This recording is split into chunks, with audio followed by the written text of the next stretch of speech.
Alexios Strategopoulos was a Byzantine general during the reign of Michael VIII Palaiologos, rising to the rank of Megas Domestikos and Caesar. Of noble descent, he appears in the sources already at an advanced age in the early 1250s, leading armies for the Empire of Nicaea against Epirus. After falling out of favor and being imprisoned by Theodore II Lascaris, Strategopoulos sided with the aristocrats around Michael Palaiologos, and supported him in his rise to the throne after Theodore II's death in 1258. He participated in the Pelagonia campaign in 1259, going on to capture Epirus. But his successes were undone in the next year and he was captured by the Epirots. Released after a few months, he led the unexpected reconquest of Constantinople from the Latin Empire in July 1261, restoring the Byzantine Empire. He was captured again by the Epirots in the next year and spent several years in captivity in Italy, before being released.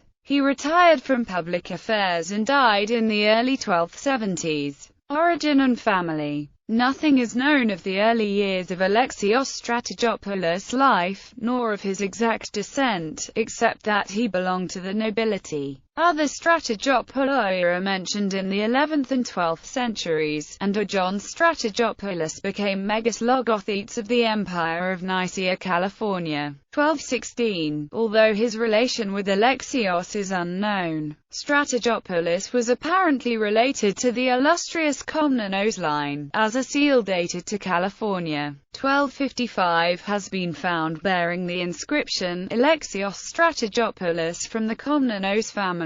The date of his birth is likewise unknown, but as he is called an old man in 1258, it must have been around the turn of the 13th century. Of his own family, it is known that he had one son, Constantine, who according to George Pachymeres was married to a daughter of the Sebastocrator Isaac Ducas Batitzes, brother of the Nicaean Emperor John III Ducas Batitzes. Early career. Alexios Strategopoulos first appears in the Chronicles in 1252–53, during the reign of John III Ducas Batitzes, when he led a detachment of the army sent to plunder the areas of the Despotate of Epirus around Lake Ostrovo. In 1254, he was based at Sarres, and in the next year, he participated, along with Megas Primacarios Constantine Tournaikes, in a campaign against the fortress of Zapana in the western Rhodope Mountains. The campaign failed with heavy losses, due, according to George Acropolites, to bad generalship on behalf of both Strategopoulos and Tournaikes. They failed to reconnoiter properly the Bulgarian forces opposing them, and instead their army broke and fled, leaving behind their equipment and horses to the Bulgarian shepherds and swineherds. This failure enraged the Emperor Theodore II Lascaris, who removed both from their officers. In addition, probably because of his close connection to the aristocratic faction around Michael Palaiologos, his son Constantine was blinded for lèse majesté, and Alexios himself was imprisoned some time later. Strategopoulos was probably released from prison immediately after the death of Theodore II Lascaris in August 1258, along with the other heads of the aristocratic families. He was a prominent supporter of Michael Palaiologos' successful coup against George Muzalan in a bid to assume the regency of the underage John IV Lascaris. In the same year he accompanied the army that was sent, under Michael's brother, the Megas Domestikos John Palaiologos, to confront the Epirot designs on Macedonia. When Michael Palaiologos was proclaimed emperor in early 1259, John Palaiologos was promoted to Sebastocrator, and Strategopoulos succeeded him as Megas Domestikos. In 1259 he participated in the campaign that led to the decisive victory over an Epirot-Sicilian-Achaean alliance at the Battle of Pelagonia, where, along with Nicephorus Rhymsas, he took captive the 400-strong detachment of German knights sent by Manfred, king of Sicily, to aid the Epirots. After the Nicene victory, John Palaiologos invaded Thessaly, while Alexios Strategopoulos and John Raoul Petralophaes were tasked with reducing Epirus proper.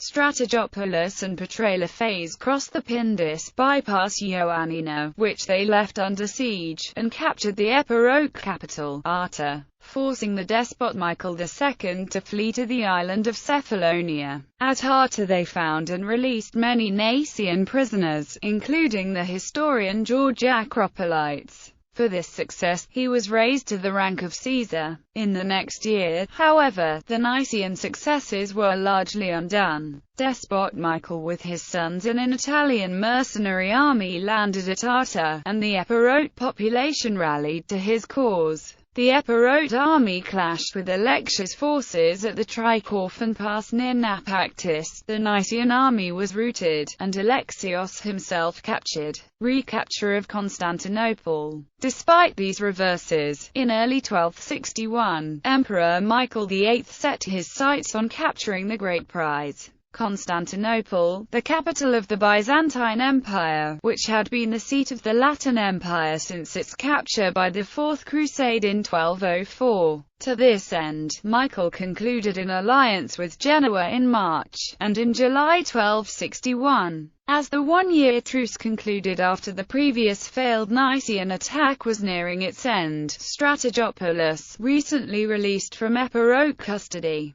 was sent with a small advance force of 800 soldiers to keep a watch on the Bulgarians and spy out the defences of the Latins. When the Nicene force reached the village of Selembria, some 30 miles west of Constantinople, however, they learned from some independent local farmers that the entire Latin garrison, and the Venetian fleet, were absent conducting a raid against the Nicene island of Daphnusia. Strategopoulos was initially hesitant to take advantage of the situation, since his small force might be destroyed if the Latin army returned too soon, and because he would exceed the emperor's orders, but eventually decided not to lose such a golden opportunity to retake the city. On the night of July 24–25, 1261, Strategopoulos and his men approached the city walls and hid at a monastery near the Gate of the Spring. Strategopoulos sent a detachment of his men, who, led by some of the Lemmitarioi, made their way to the city through a secret passage. They attacked the walls from the inside, surprised the guards and opened the gate, allowing the Nicene force entry into the city. The Latins were taken completely unaware, and after a short struggle, the Niceans gained control of the land walls. As news of this spread across the city, the Latin inhabitants, from Emperor Baldwin II downwards,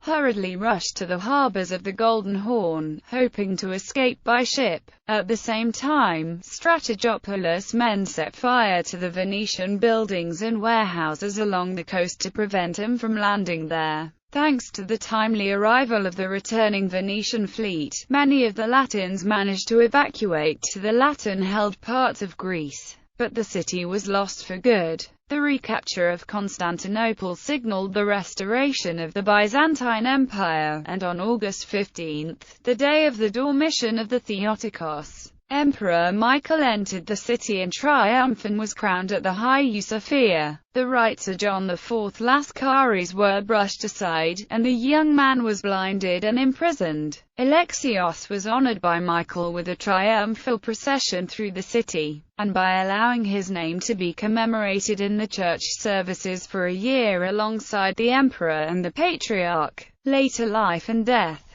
After this feat that earned him fame and glory, in 1262 Alexios was appointed again to lead an army against Epirus. Here, however, he was defeated and captured by Nicephorus Ducas, who sent him to Manfred in Italy. He was ransomed in 1265 in exchange for Constance II of Hohenstaufen, widow of John Vataces. He is last mentioned in a document from December 1270 in which he made a donation to the Macrinitism monastery near Volos, and died sometime between 1271 and 1275, probably at Constantinople.